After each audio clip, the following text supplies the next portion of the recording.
where the drama starts. Lap 30, 8 laps to go. Sandobi hoping to take advantage of these lapped cars. Poleski dives onto the right side, very aggressive here. This is lap 4.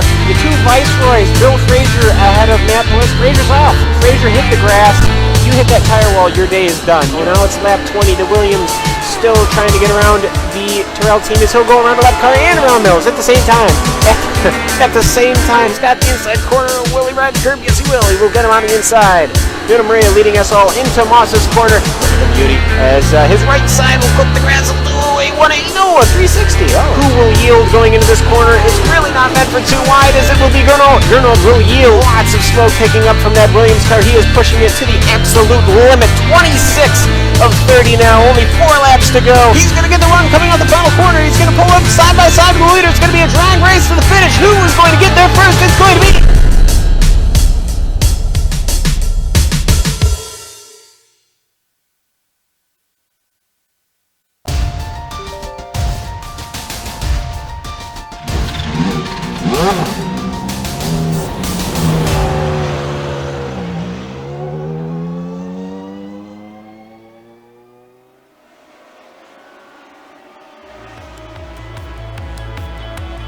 Hello everyone and welcome to the second round of the Lotus 79 Sunday Grand Prix Series live here on the Global SimRacing Channel.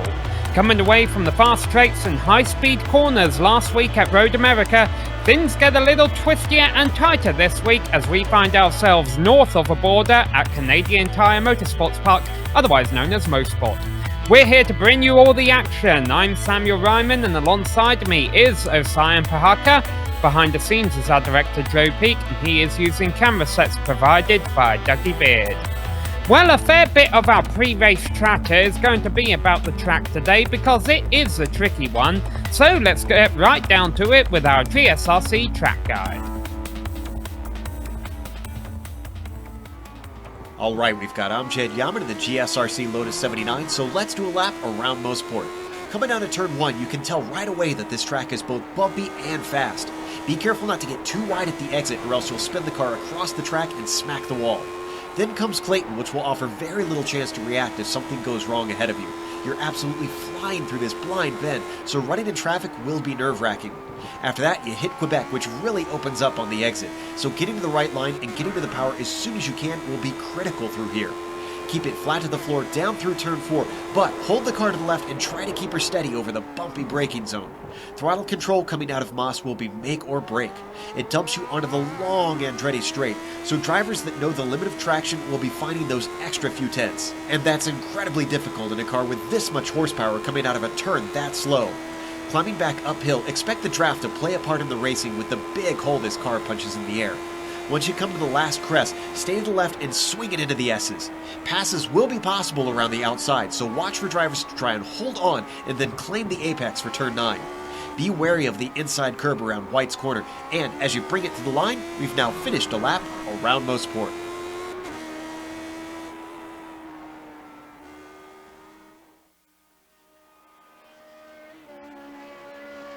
Well, that's what a lap around this circuit looks like. Osian, you have some more track details for us. Indeed, we are in Canadian Tire Motorsport Park, built in 1967, remained pretty much unchanged ever since. They slapped some new tarmac on in 2001.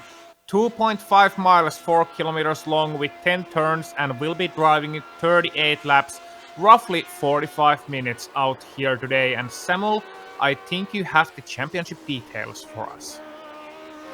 Yeah, we're just one round into the championship, so these points here should closely reflect what the finishing order was last race at Road America at our season opener, where it was Steve Bycroft taking home the win, and as a result he has a 6-point advantage over Antti Lepisto. 56 points for the winner, 50 points for second, 46 points for third, and so on. You do get 2 points for pole position or for setting the fastest lap in the race. And that happens only this Sunday at this time split each week for the next 10 or so weeks until we determine our champion after 12 rounds of a season. This is round 2 today, Osian. You have more info about that. Indeed. I'm actually busy watching Antti Lepisto going around the track at the moment.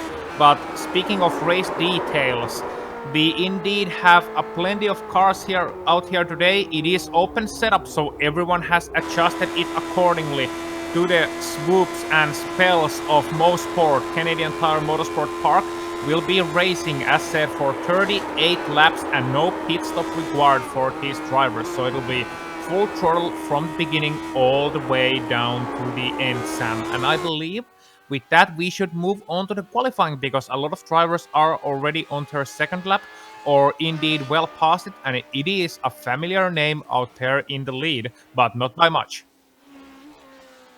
Yeah, we glossed over the team points there. We brought them up on your screen momentarily, but just to give you a better idea of what's going on here, the drivers, based on their finishing positions and the points from last season, are kind of randomly assigned a Lotus 79 points. And how that works is you'll see a lot of paint schemes out here that were used in the 1979 Formula One World Championship.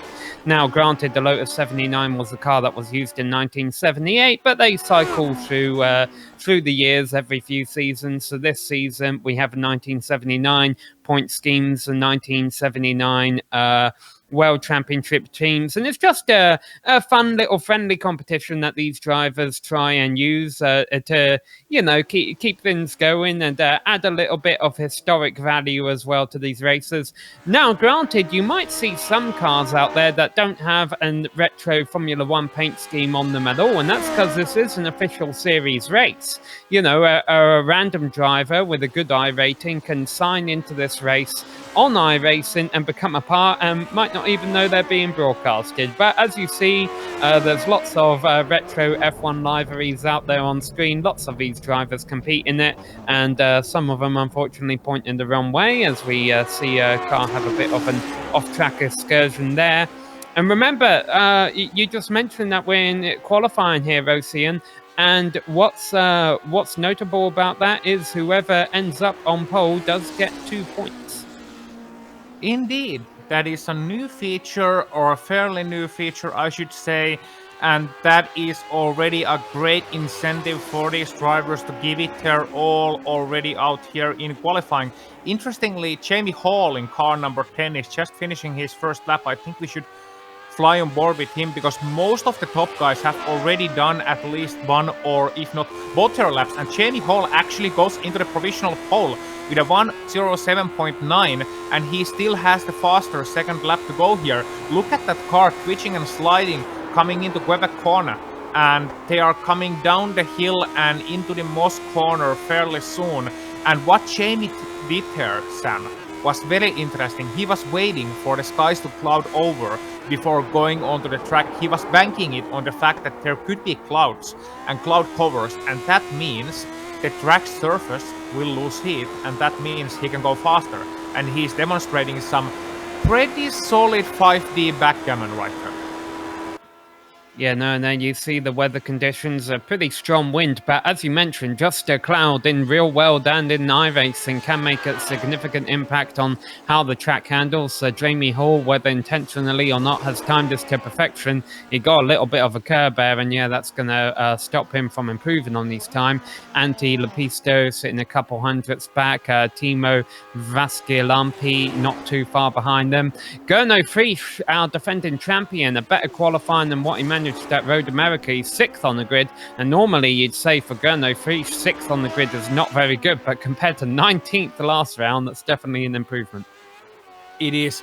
Cherno was nowhere in Road America, especially in qualifying, all the way down in near P number 20 and finishing inside top 10, but it was not an easy race for Cherno, but he was already on a much better pace last time by when these guys did the warm-up race. Earlier on, he was actually finishing second just behind Steve Bycroft, ahead of Alex Milward, and only losing 2 seconds to Steve. But I think we are actually at the end of qualifying here, and it is not that surprising of a top 5, I must say. Yeah, well, we have a lot of cars to go through, so even though the checkered flag is only just dropping on qualifying, let's go through it. Because on pole position is Jamie Hall, and lined up alongside him will be Antti Lepisto. Starting in third place will be Timo Vascilampi, ahead of our race winner from Road America, Steve Bycroft. Alex Millwood will start fifth, ahead of the defending champion, Gernot Frisch. Thomas Torp will start seventh place, ahead of Rob Oljanek. Fabian Gerber and Sergio Fernandez round out the top 10. Chris Baumann, 11th place, continuing great results. Let's see if he has more straight line speed today with Julien Floret, 12th. Carl Villeneuve, 13th. Uwe Trengeride, 14th, ahead of the returning Mick Larridge. Always great to see him out there on the grid. And he was in the commentary booth last season, let's remember. John Atkinson Jr., 16th. Sam Doby, 17th. Christian Otarola, 18th. Tim Claessens, 19th. And Peter Konieczny, rounding out your top 20. Peter Konecki currently has a really high pin. Hopefully he'll make a start of a race.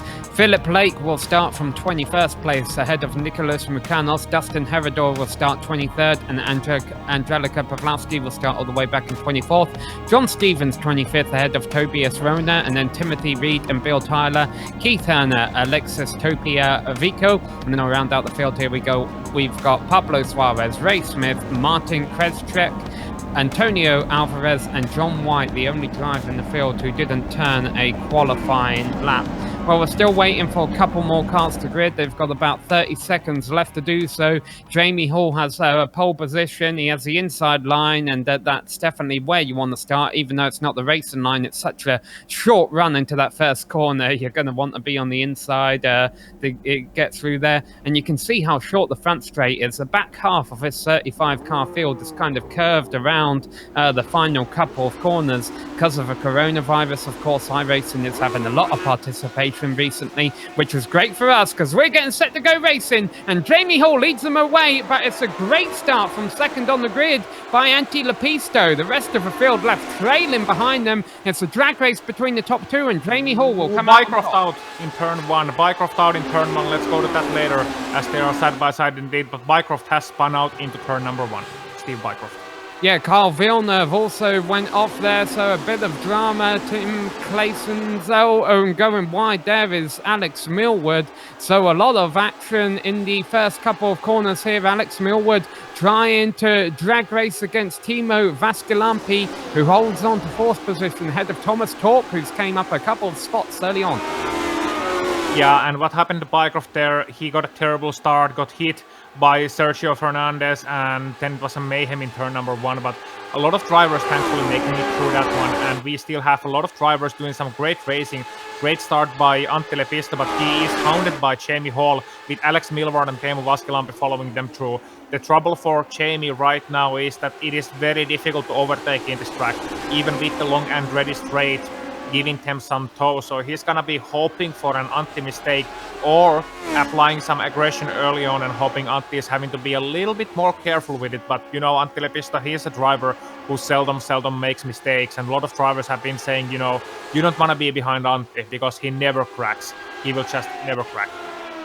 Yeah, well, Antti Lepisto has been able to get by Jamie Hall on the opening lap. I think Jamie Hall won the drag race out of the first corner, but as we were watching drama throughout the field, Antti Lepisto was able to sneak back on by him. But still, this is a long race. A lot can still happen, and you talk about it being hard to pass, but some drivers in the middle of the field with all the chaos early on have been able to make up a lot of spots. Mick Claridge, 15th to 8th. Fabian Gerber, 17th to 10th. Philip Blake, 21st to 12th. So we'll wait to see how everything shakes out. And of course, lap traffic will definitely become a factor with so many cars on such a short circuit. Yeah, very much so. I mean, we have, even with a couple of drivers out, we still have 30 drivers rounding out your track. 30 drivers in Motorsport. And when the lap times are going to be below 1/10, you know there's going to be some lap traffic. But let's just hope they stay out of the way and don't affect the leaders too much. The good thing is that this race has split, so there are actually almost 70 drivers in two splits. That means that this is the higher split, of course, so we should have the better drivers in this split, and that means less of a problem with pace difference. So looking at the qualifying times, we only have a couple of seconds between the first and the last place. So that's at least a good thing. That should be comforting for these drivers, but still it's something they're going to have to watch out for. Now, one last thing I'm going to leave with you here, Sam. Look at Thomas Thorpe in 5th position. When we're speaking of iRacing, he has gained a couple of positions, but more importantly, he is in car number 23. And he has made a comeback since being an active driver 3-4 years ago, and he is doing very well for himself indeed. Yeah, so a good start by Thomas Thorpe there. We're going to get a replay of the start here because I think the second row really did not get a good start. Jamie Hall and Antti Lepisto ran away from them, and that might have led to a bit of bunching up and a little bit of a carnage we saw happening in the first corner. Yeah, just look at how the top two are running away, and they're all swerving all over the place. We see one car spinning off, and then there's the contact that led to Bycroft going around, and that's why we've seen so many big movers, because 4 or 5 cars did get involved in a turn 1 collision there. Indeed, Steve Bycroft, you know, the winner in Road America, was really affected seriously by that one. And Steve Bycroft is a driver who seldom makes mistakes, but I think this time he could have been maybe a little bit more careful turning into turn number 1. Of course, it happens very easily. You can see the replays up here again, and we are on board with Sam Doby here, who makes it reasonably cleanly through on the inside and gains a lot of position in progress. Yes, Sandobi started in 17th rather. He's already up to 10th spot. So the misfortune of a lot of drivers helped him out there. Our top 3 are quite close on track. You see a lot of drivers quite close on track there, including Sam Doby. Antti Lepisto has Jamie Hall all over the back of him. Alex Millward is there as well. And as you mentioned, Ocean, it's not easy to make a pass around here. So any opportunity that Jamie Hall finds, he's got to take. And it's also worth noting the team championship we were talking about, that Jamie Hall's teammate is Alex Millward, right behind him in 2nd and 3rd. So there's a team to be reckoned with right now. Yeah, those Arrows cars are really going out here today, going fast out here today. And you know, back in the day, the real model of Arrows A2, it may not have been the sleekest racing car or the nicest looking racing car, but that paint scheme that really suits the Lotus 79 body very nicely here, and Jamie Hall is making sure that the old truth of a fast race car is a good looking race car, rather the best looking race car is a fast race car. Well, he's gonna be really showing the potential of that saying and showing the meaning of that saying out here today.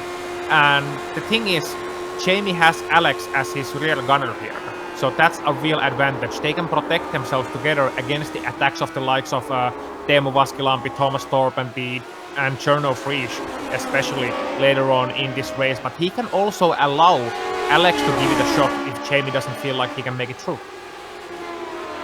Now we've got a few laps on the board, we can give you a casualty report of all the cars that weren't able to continue after that lap 1 wreck. Is Pawlowski, Julian Fleuret, Steve Bycroft, Sergio Fernandez, Tim Claessens and Nicholas Mukanos. So definitely unfortunate to see Bycroft and Claessens out so early after great opening rounds at Road America.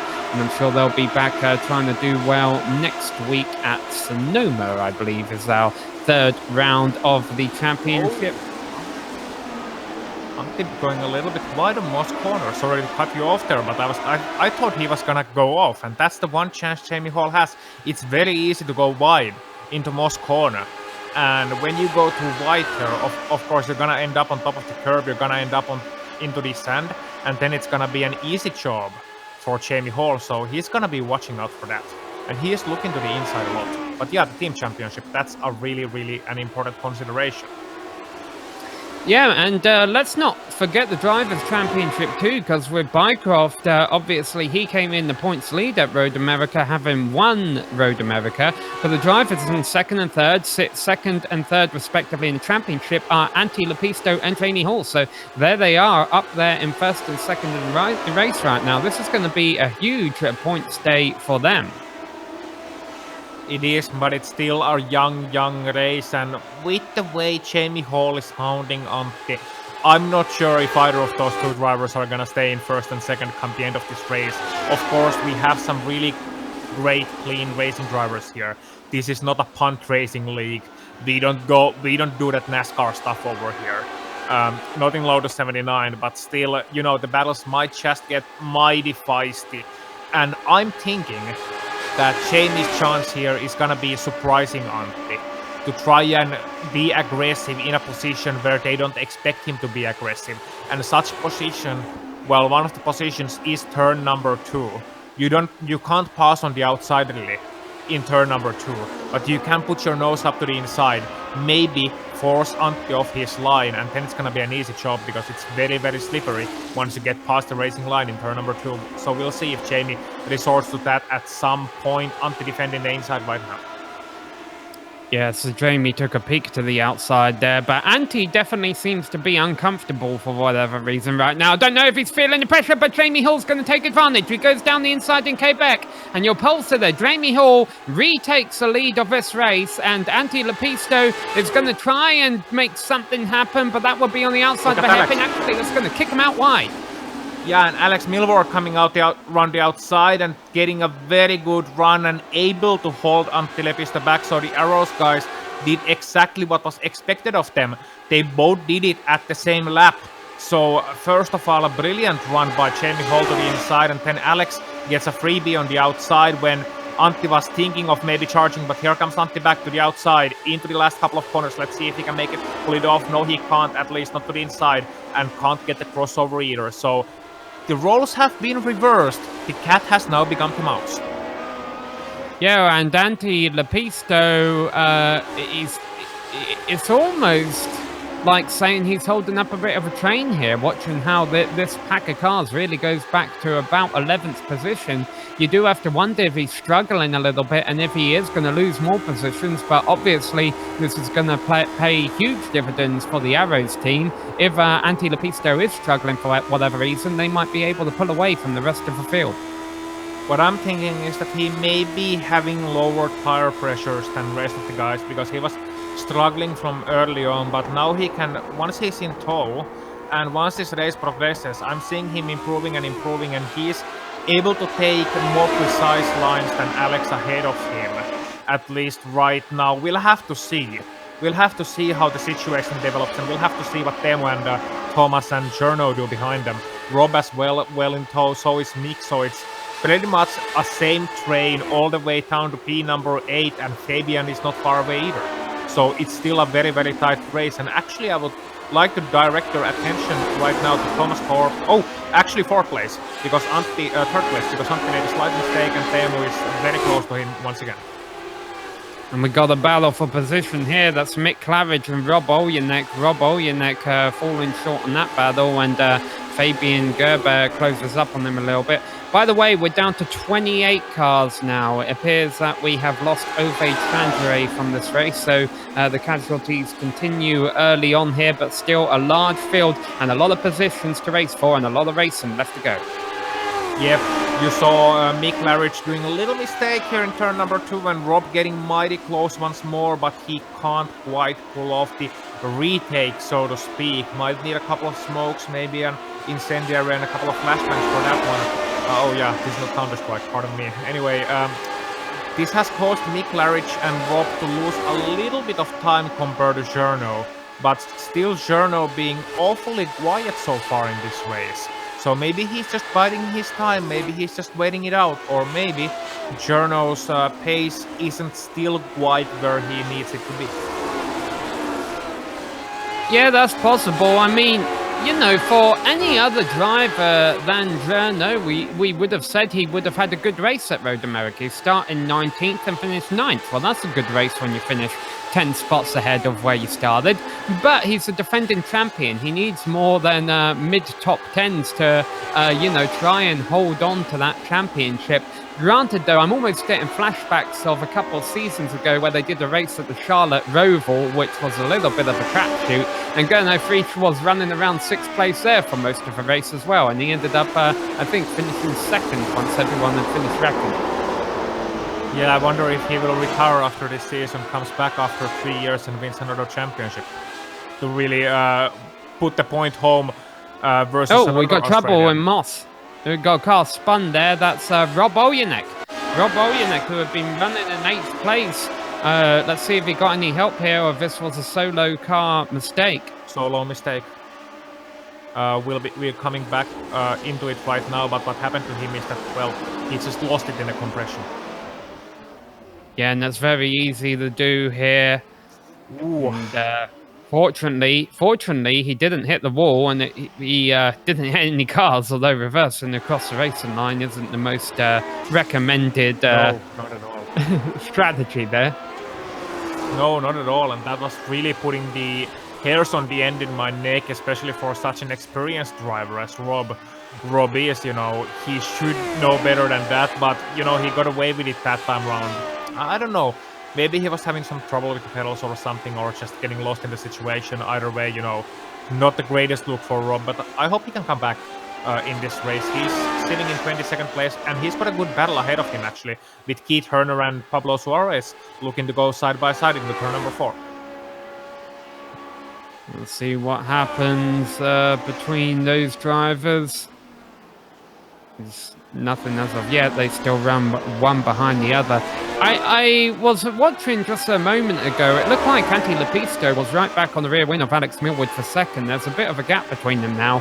But it seems that whatever Lepisto was struggling with, it seems to have fixed himself. He seems to have stabilized in 3rd place for now. Now we'll get an idea of how this battle's going to brew out as they come into the braking zone at the end of a back straight. Yeah, the thing is, the way the car lives throughout the course of its race depends a lot on tire pressures and a lot of other things. So, there will be this difficult spot couple of laps into the race. First lap is fine, you got plenty of grip, but you got cold tires. But you got plenty of grip from the second lap onwards, couple of next laps. But then it starts to get a little bit overheated maybe. And you start to really feel the effects of tire starting to wear. And then the car will come back to life slowly but surely. And Antti looks like his car is coming back to life as of this moment. But I must mention, it is not easy to follow someone right up to someone in these fast corners. Motorsport is pretty much all fast corners, and then you got the Moss corner, which is slow one. Everything else, you got the understeer, you got the turbulent air behind another car. Even with ground effects cars, it's gonna be a significant effect. So it's not easy to follow another car up close. So Antti maybe just giving himself a bit of breathing room here. But the real story is Jamie Hall's pace versus Alex Millward, because Jamie Hall was 3 tenths faster last time by. Things were getting dicey for 8th place as they came around to complete last lap. We got a couple of battles going out here, including this one for 20th, but I'll tell you, oh boy, they're getting close on the exit. Mosse, there was contact. And, into the wall. That looks like a hardware failure, maybe even. Yeah, let's see that one. Sorry, Yeah, that was a replay we were actually watching. I missed that. But, it's okay. You're starting to remind me of more and more of Murray Walker each and every day, and it's fine because everybody loved Murray Walker. Oh, Pablo Suarez into the wall in turn number 2. Let's see if we can get a replay of that one. Car number 28 in turn number 2. Pablo Suarez losing it all by himself. yeah, so the attrition's starting to pick up a little bit. Antonio Alvarez had trouble a little bit ago. John White is now a lap down, and now we see what happened to Suarez, who had made up 10 positions. He started 31st and he was up to 21st. Well gone the inside of turn 2. That's one you don't see every day. No, he lost it, and then he hit what is called a landmine. There's a bump on the track on the inside of turn number 2, and well, once you hit that one, it's game over for you, especially in these cars. So he just slid onto the wall, and must have been an awful feeling for Pablo coming into that corner. Maybe a little bit too hot. But aside from crashing, we also have some great racing.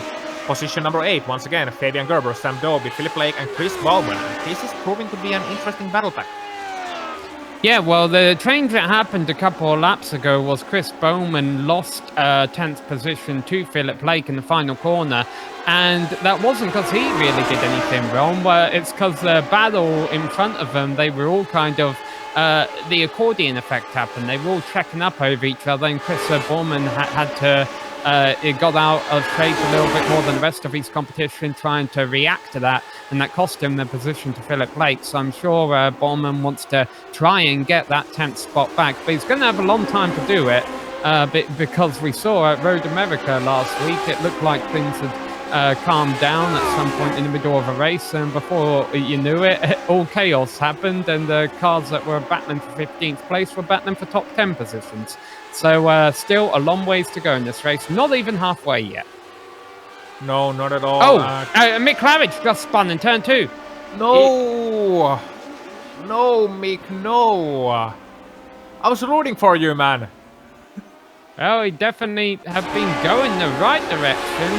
He started 15th, he was up to 6th. And this is one of the trickiest turns. This is why I'm hoping they don't rescan this track for a little while, because when you do get on the grass here, which doesn't exist anymore, it's game over. There's really no hope of recovery. And unfortunately, Mick Claridge kind of fell victim to that. It makes it a challenge, it makes it interesting, but at the same time, it is unfortunate when it does bite a driver.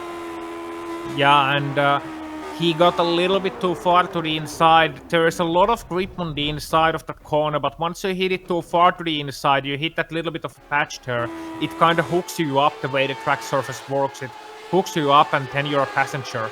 So that's one of the really annoying things that can happen here in Motorsport. There's a similar spot in turn number 1 actually, which can really bite these low down ground effect cars a lot, and also any other Formula type car. And still a very close battle between Philip Blake and Chris Baumann, about to get really hot, because Philip Blake has went a little bit sideways in Quebec corner, and that means in turn number 4 side by side, and Phil actually concedes the position without a fight. That's an interesting one. Yeah, well, I think Baumann was getting a little bit impatient because he saw Philip Blake had lost a bit of time to Sam Doby and Fabian Gerber ahead of him. He's like, hey, I have a pace to keep up with these guys. Let me have a go at it. And as a matter of fact, Fabian Gerber going very slow down the straight. He gives up a position to Sam Doby. Maybe that's just a very low downforce setup on Doby's car. But there we go. Sam Doby now from 17th up to 7th. And Chris Baumann, he might be thinking about 8th very shortly here. Indeed so, and another interesting thing to point out, once Sam got past Fabian there, who is another driver who used to be absolutely ballistic with the old tire model and is now pretty much nowhere. Chris Baumann challenging Fabian right now, so he's struggling with two, is that Sam Doby is not far behind Thomas Thorpe, who has let Cherno freeze past him accidentally or purposefully, and Cherno has run away from Thomas, so Thomas is, after a great start to this race, starting to feel the effects of attrition as we approach halfway through. Yeah, of all the big movers in the field. Oh, and here we go. There's a big move from Baumann on Ferber, and it's going to cost Ferber coming out of Moss. He's going to lose a position to Philip Blake down the back straight. And John Atkinson Jr., I think that's the first time we've mentioned him during this race. He's going to break his way into the top 10, and maybe he'll want a little bit more because he's got a nice round on Philip Blake here. Yeah, but Philip Blake is also having good fight as we move on to P number 3, because Antti Lepista has gotten past Alex Milford. And that has happened. Millwood's dropped far back. Yeah, he made a mistake in Moss corner, ran a little bit wide onto the sand, had to correct it, took a tank slapper, and now he has lost. As a matter of fact, he's lost one position and almost lost another one, because Teemu Vaskilampi in his Williams got alongside him on the Andretti straight. Yeah, so I think we're about to see a replay of what happened to Alex Millwood and Moss here, where actually we're seeing what happened. That is into Moss, yeah. Yeah, here we go. Yep, this is the replay we wanted. And so this is a replay that cost Millwood a second position and almost cost him third position as well. But he's able to hold on ahead of Timo Vaskilampi. Well, we might want to come back live because that might be about to change. Timo has a nice run on Alex Millwood going down the back straight. He's going to look to the outside. I don't think he has enough of a good run though, and he's going to have to hold there. So let's see if these drivers hold positions long enough for, and as I say that, there's a change to 6. Sam Doby just got by Thomas Thorpe. But let's see if these drivers can hold position enough for us to actually get a quick chat in here with drivers who came to join us a little bit too early. Mick Claridge, you had a nice race going, but unfortunately it's over just a bit too soon. Hi Sam, that was interesting. I didn't expect to be fighting Gernot. I've never done that before. So, Mick, why can't you drive all of a sudden? Shut up, you! Shut up. Did you see what I did? I corrected for a skid that didn't happen. Yeah. So that was me. But I can believe I didn't know if you guys saw that. I think I was the only one that just sailed through the start, in the wreck at the start. But I just got straight through that gap. I don't know what happened there. Yeah, we are watching a fight between Alex Milborn and Teemu Vaskilampi right now. How are the conditions out here today? It's looking quite slippery, actually. I think it's fine. I don't drive the car. I don't know if it's slippery or not. I don't know. I got no idea, mate. But no, I mean, I just couldn't believe I was catching the guys in front of me. I don't know if they all had damage or what. It just doesn't happen. Yeah, big mistake there by Alex Milborn in the last corner, and he's trying to hold back Teemu Vaskilampi and Cherno right behind him as well. Sam, you got anything from Mick? Come on, ask him a question. The man's come all the way here. Yeah, you haven't gave me a word, but no, my question was going to be similar about the conditions there, Mick. It seems that, we have a cloud cover, keep coming in, keep coming out. How much does that affect these cars out there? Again, Sam, I'm not too sure, mate. This isn't really my car. My car felt great. I just loaded Steve's setup, what he put on the forum, and just went with that. In practice, I was nowhere. I was about 15th in all the practice sessions, so I didn't really know what I was doing there. So maybe he's just set the car up to be good in that sort of weather condition. All right. Well, thanks for coming to talk to us, Mick. It's a shame that it's so early in the race, but hopefully you'll get to enjoy the rest of the show. Yeah, cheers, guys. Our leader, Jamie Hall, almost he might attack the wall there, but he just got a lot of a grass exit in the final turn. He lost a lot of time. I don't know if he's damaged his car. He hit the wall, his right rear and also right front hit the wall just a little bit. Replay coming up. And to me, Sam, it looked like he did the same thing as his teammate Alex did.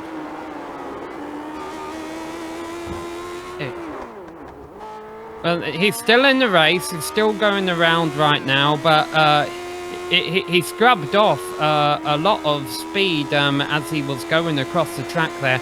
I think he might have got away with that one, to be honest. Yeah, it might be some minor damage, but Alex Milborn is the guy who has actually retired from the race. So as we mentioned, Alex is out of this race. So it's no, it's not actually. No, it's not. Never mind. I was actually getting really confused, but Alex is still going. He's just around in, I believe it is the 13th place right now. So Alex has dropped off a lot. And the reason is that he's fun in turn and go back live. There's contact between Timo Vaskilampi and Gernot Frisch.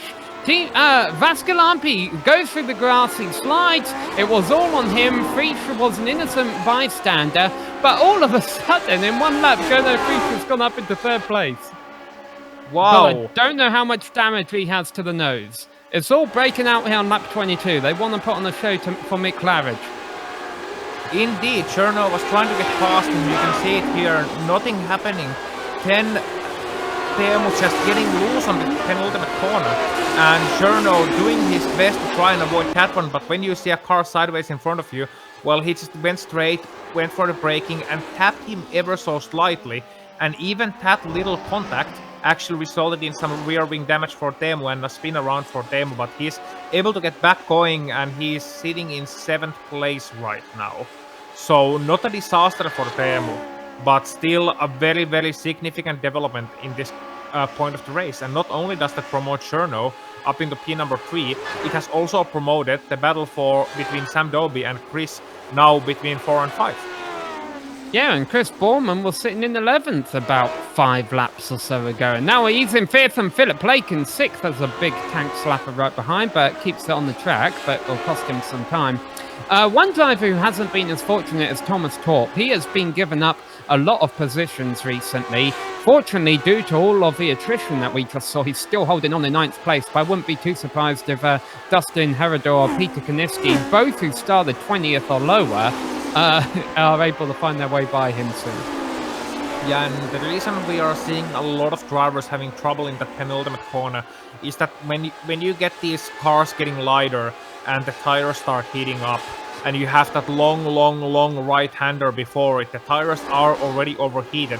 You switch the balance all of a sudden, and you have to turn kind of aggressively in that corner. So maybe it's catching a couple of drivers out that all of a sudden the area is much more lively, that the track has a little bit less grip, and as a result of that, when you turn it in aggressively, you will just lose grip, and you will have a half spin, you will have a spin. So we'll be seeing a lot more of that type of action as the race progresses on, as Dustin is challenging Thomas. So things calm down a little bit now, although I don't think how they could have really escalated from what we saw on a couple laps ago on lap 22. We've got this battle, we've got a three-way battle for 9th place with Thomas Torp ahead of Dustin Hevedo and Peter Koniski.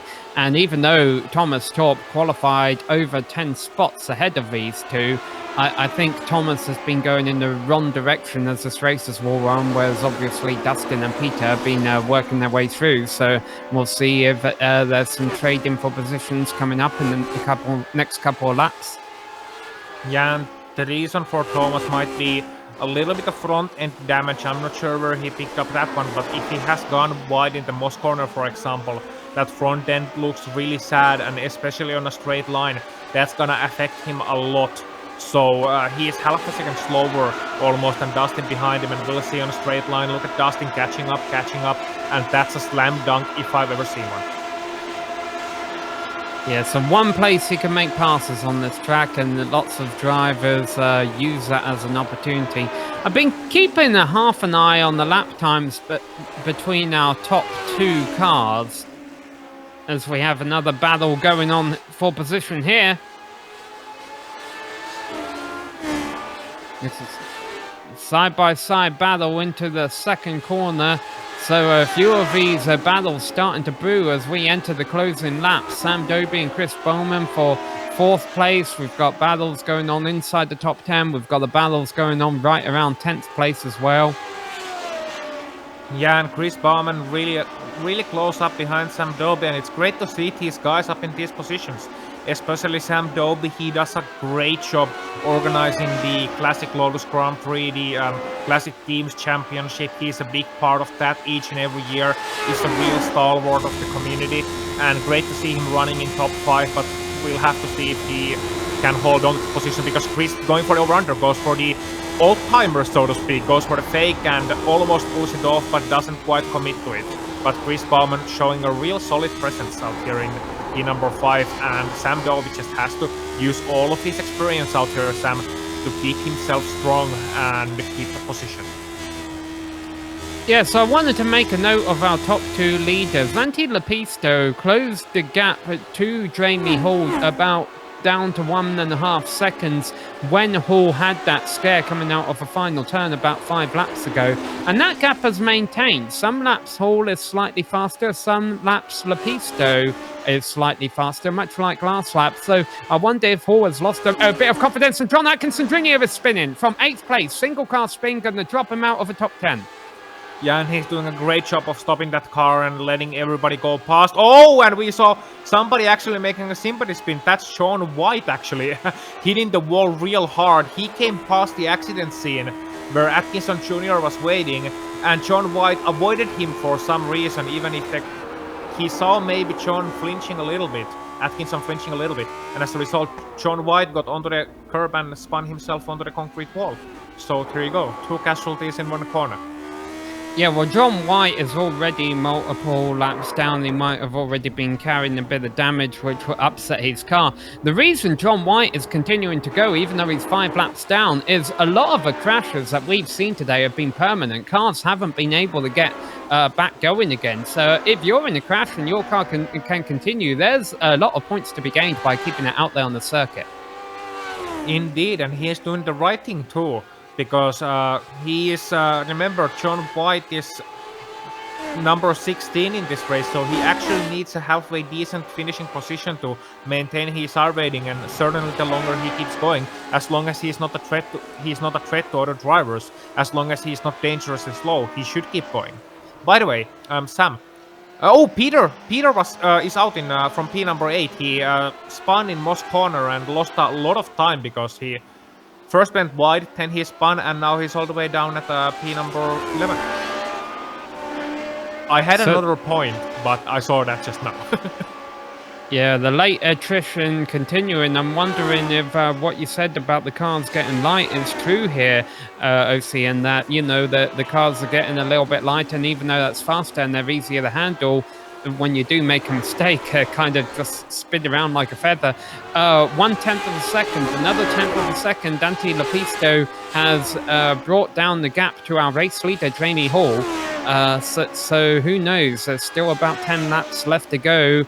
What could we see here between these two leaders? I'm not sure Jamie Hall has won this race yet. I wouldn't be sure either. And Teemu Vaskilampi, meanwhile, all the way from P number 7 has crashed again, and he's lost another position to Peter. But he's trying to fight it back in turn number 3. They're going side by side into turn number 4. So Teemu is still fighting on, but he's not having a great time, and Peter going just a little bit wide in turn number 4. That's why it's very risky going side by side through there. You never know what can happen to the car on the inside. And Teemu still trying to challenge Peter, but nothing doing so. I'm going to wait and see what happened to him there. Oh, that's an interesting one. Actually, Joe, could you pull up a replay for that one from turn number 1 from Teemu Vaskilampi? Because I think Teemu has just become the first driver ever who has actually survived a turn 2 spin. No, I've seen it done before, but yeah, no, that was a pretty impressive one. Now, I've seen it done before. I've never done it before. If I've gone off at turn 2, I've been like Mick Claridge and met that wall. Yeah, I have scheduled a one-on-one meeting for you out here today at roughly 7 p.m. finish time. Oh, who is it with? The turn 2 wall. Oh. Yeah, you almost got it. Speaking of almost getting it, let's see what the gap is with 8 laps left to go as Jamie Hall and Antti Lepisto approach the line. Their lap times last lap around were only 0.02 of a second different from another, so Antti Lepisto able to maintain the gap to Jamie Hall, if not close it. The gap last lap around was 1.397 seconds, now it's 1.404, so once again, just thousandths of a second of a difference between those top two. Not only is it very close between them, but Alex Milward just got past Dustin Herrera as well. And that battle is over as soon as it started. But Alex Milward continuing his progress, and we haven't talked about him for a while. He obviously had that mistake earlier on, but unlike in Road America, this time he is able to keep going. And he can secure a solid finishing position here. Because Timo Vaskilampi is stopped on the front straight. The rest of the field had to go around him. He was parked on the racing line. I don't think anyone hit him, but some cars would have picked up a 1X from going through the grass. Yeah, definitely. And I must remind you that 17 incident points and you get a drive-through penalty. 25 and you're disqualified. But yeah, a couple of cars actually did hit him. One of them was Fabian Gerber. Only low-speed contacts though, but Fabian Gerber definitely picking up some damage and losing a couple of positions as a result of that.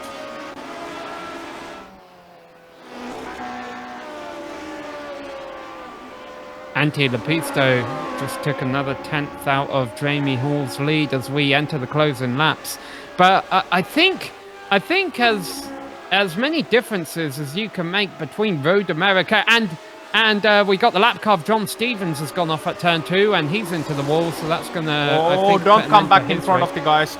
Good job avoiding that. Good job, John. Yeah, that's a very good job. That's him on the left-hand side of the screen. But by the way, if we're making fun of Mick Claridge, that's because our director hasn't moved him out of our broadcast booth, so we're going to keep doing that throughout the next few laps of this race. But I've noticed as many differences as you can make between Road America and Motorsport. It seems that the intensity, the craziness of both races has picked up as the laps have wore on, OC. It seems that these cars are becoming harder to control as they get lighter on fuel. That's something I think that led to all the chaos and carnage we saw last week and again this week. So stay tuned, people. We might have not seen the craziest move of this race yet. Yeah, it is true, and a lot of these drivers are not using. These cars have ways to prevent that because, of course, when you put a lot of fuel in the car, these cars are carrying 65, 68 kilos of fuel in race conditions. That's about 150 pounds, terapounds of race fuel in these conditions. So as you remove all that weight from a very light race car, the handling is going to change, especially now that these tires wear out more. The car tire wear is a lot more dynamic this time by, but there's ways to prevent that, and that is the rear anti-roll bar. You can adjust it, you can soften it as you progress throughout the race, but some of the drivers I know, they don't do that. They just leave it on the softest setting and leave it as is. So they're gonna have understeer on the early parts of the race, and then the car's gonna come alive for them in the later portions of the race. I know Prix was one of those guys who didn't do that very famously. A couple of other guys, they do adjust their anti-roll bars, so we're gonna have to wait and see how that's gonna affect them. But for the guys who have made the car so that it works on the early portion of the race, so that it has a neutral handling in first 10-15 laps, well, they're gonna have a lot of trouble on the later portions of the race. You know, you mentioned Journo Free Share. There is a very real possibility that the top two could have a coming together and he might still end up walking away the winner of this thing, and Road America was just an outlier at the end of the season where he didn't have a good race at. But right now that's not the case. Jamie Hall continues to lead, Antti Lepisto in second. I don't think they'll have any more lap traffic to deal with. They just went by Bill Tyler. There's 18 cars left on the lead lap. We got some battles still out there for fourth place between Sam Doby and Chris Bauman. They've been all over each other for pretty much the entire second half of this race.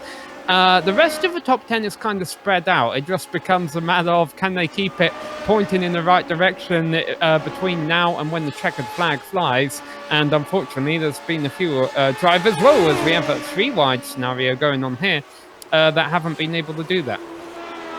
Yeah, and Chris Bauman getting very close to Sam Doby. There was a lapped car trying to avoid him. I think that was Martin Krejcik trying to avoid them on the back straight. Robbie's coming into the pit lane as well. He's going to retire from this race.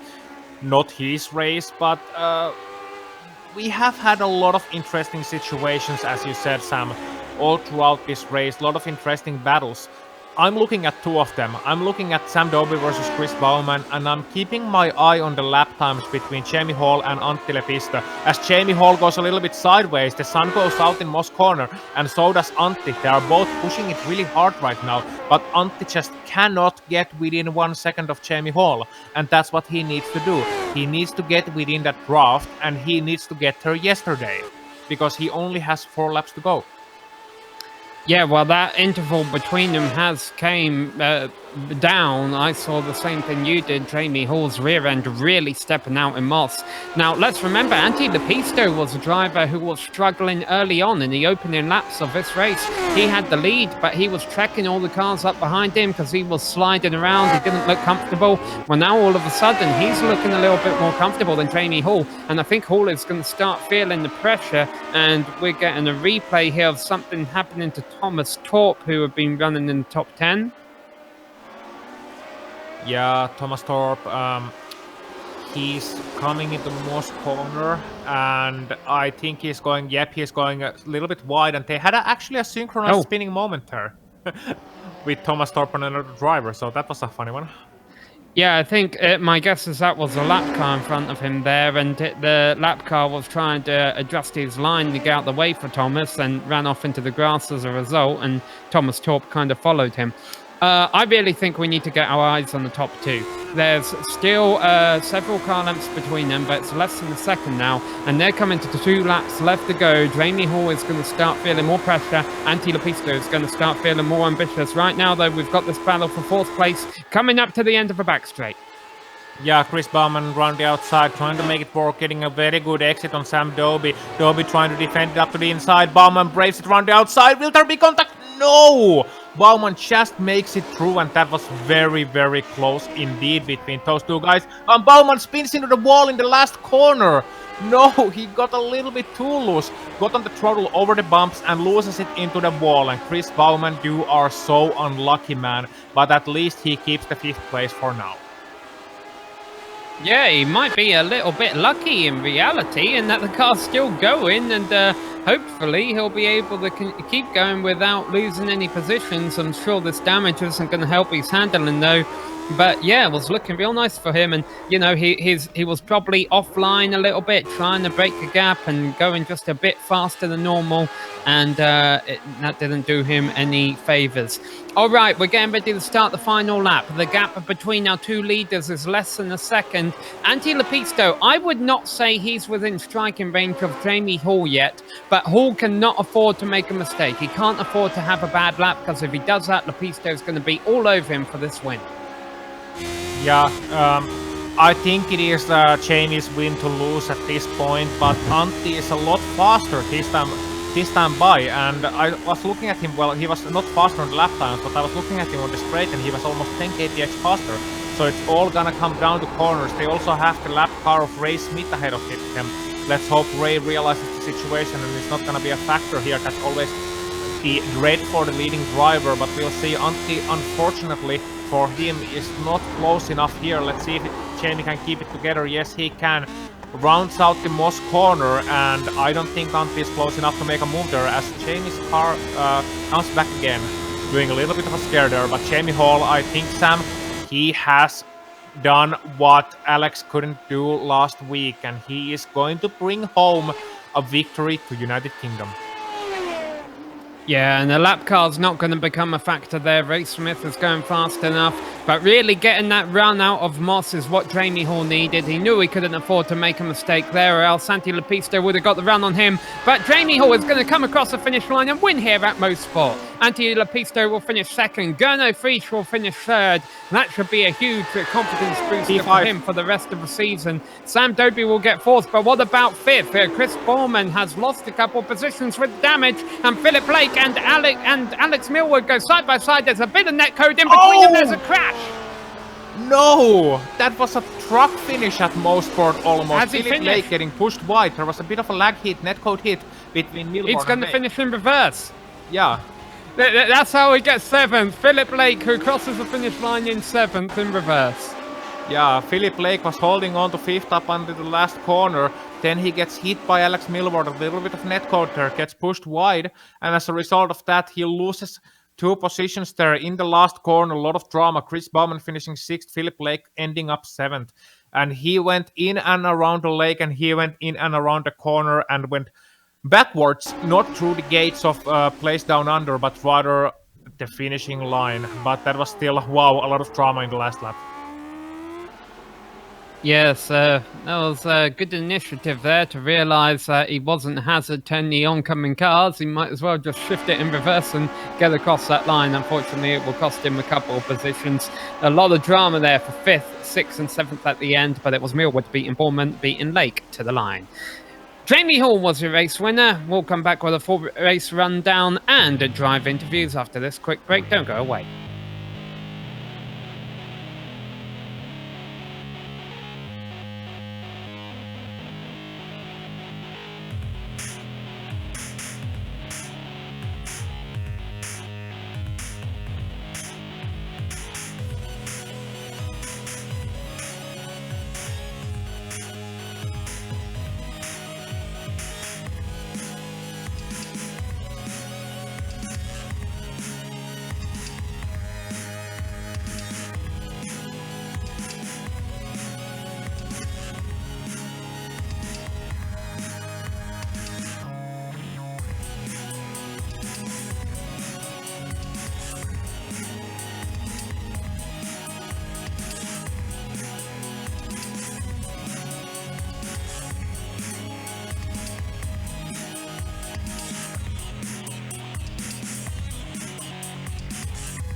Hello and welcome back to Motorsport, where if this and Road America have been any indication of what the rest of the season is going to be like, we are going to be in for a wild and unpredictable championship. What we can tell you is that Jamie Hall was your race winner today, but not without his own scare coming out of a final turn on lap 22. Antti Lepisto comes behind him just 1 second short in second position. Gernot Frisch, after a disappointing round one at Road America, finds himself back on the podium again, ahead of Sam Doby, who started all the way back in 17th but finished in 4th. Alex Millward won the little battle we saw going on at the end there for 5th place, ahead of Chris Baumann, who came home in 6th. Philip Blake reversed across the finish line for a 7th place finish in the number 7. Dustin Herodor started 23rd. He comes home in 8th place, ahead of Peter Konecki in 9th. The driver rounding out the top 10 who had trouble of his own with a 360 at one point during the race was John Atkinson Jr. in 10th. And then it's over the pond to Sweden with Thomas Torp finishing 11th, having good pace earlier on in the race, but then not able to hold on to that top 5 later on. Tobias Werner finishing 12th after starting 26th, a great race for him. Carl Villeneuve 13th, Keith Herner 29th to 14th, and Ray Smith 32nd to 15th. And we go to cars, 1 lap down, Bill Tyler 16th, Martin Krejcik 17th, John Stevens 18th, Alexis Tapia Vico 19th, and Christian Otarola rounding out your top 20 already 4 laps down. Yeah, so pretty much every other driver you see on this list ran into trouble earlier on during the race, including Mick Claridge, Ove Traoré, Rob Olyanek, Steve Bycroft and Tim Claessens in the opening corner. But we got some drivers to talk to, including Gernot Frisch. Gernot, you were 9th at Road America. You're back on the podium here at Motorsport. How good does that feel? And do you think you'll return to your winning ways within the next couple of rounds? Hi, Sam. Well, that's hard to say. At least I'm really happy with my pace today. Yeah, it seems like I'm slowly getting to grips with the new time model. It's a complete change for me, and I didn't have much time for practicing. So in the end, I happily take the 3rd place because it's about the maximum that I could do. On the other hand, with better qualifying, maybe I would have a chance to close the gap to the leading duo as well. Now, we've seen 2 races at 2 completely different tracks. Road America, a lot of fast straights, high-speed corners. This track, Motorsport, a lot twistier, tighter, smaller racetrack. But both races have been races of attrition, with lots of drama happening, mainly in the second half of a race when the cars are getting light and they're spinning out. What's causing that? Is that a result of a new tyre model? Yeah, I think so. The balance of the car changes quite a lot during the race, so it gets much looser than in the beginning. You really have to adapt to how the car feels, and that makes it special, and probably also adds to the excitement in the races. Oh, it's definitely exciting for us up here. We're glad it wasn't too exciting for you. You kept it on the racetrack and came home in 3rd place. What are your feelings on our next racetrack, Sonoma? Oh, it's Sonoma. Well, I don't know. I think time for practicing will be very limited again. So I hope I can do still pretty well there. It will be much more downforce, so probably a different challenge than today. All right. Well, we're glad you rose to the challenge and came home with a podium finish. And hopefully we'll be speaking to you from the top step of a podium again soon. I hope so too. Thanks, guys. Congrats to Jamie and Antti. That was Gernot Frisch, our 3rd place finisher. OC, you have caught up with Phil Lake. Indeed, it's already as his nickname as well. He went in and around the lake today, even though we were not at Interlagos, but rather at Motorsport. Philip, it was so good for so long, then it went so bad so quickly. Let's start with the early parts of your race, from 22nd all the way to top 5. How was the early portion out here today, and what were your thoughts when you saw cars spinning left, right, and center? Yeah, the early part of the race was just staying with the train, but I was trying not to get too close to the train and just kind of sit a second back. from the car in front and kind of hopefully have some tyres left at the end of the race. And then, like you say, I don't think I made any overtakes, maybe one, but every other position gained was just cars going off. Consistency seemed to be the key out here today. How was the setup work for Motorsport? Was it more difficult than usual? You had a new tire. Did you get any ideas from Road America maybe using that as a baseline, or did you just go with the previous season setup and adapt it as you went? Well, I'm very lucky to be in the same team as Jamie and Alex and Rob. So I basically just asked them for their setup and then do the best I can with it. So it felt similar to the way it drove to Road America, but it's just this track seems to be really tough. It got really, really loose with about 12 laps to go, and it kind of got a little bit better towards the very end of the race. So you're sharing team with Jamie and Alex and those guys, Rob as well. Can you tell me, or is it classified, whether you guys have thought about this little thing called rear anti-roll bar when it comes to maybe stabilizing the car in the later portions of the race? I'm not sure if those guys have, but I didn't touch anything. Maybe future races, if I get a longer run in practice, I'll have to play around with the rear bar and see if I can keep a bit more control over the car. Well, Phil, one last thing before we let you into the free speech part.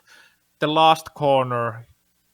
I don't know if you've seen any truck races at Motorsport, but we've seen many, many similar situations. You had your teammate Alex Milward coming down the inside into the last corner. A bit of netcode in there, but was there a little bit of maybe hint of animosity in there, or was it just a good, clean fight? What do you think about the last corner drama?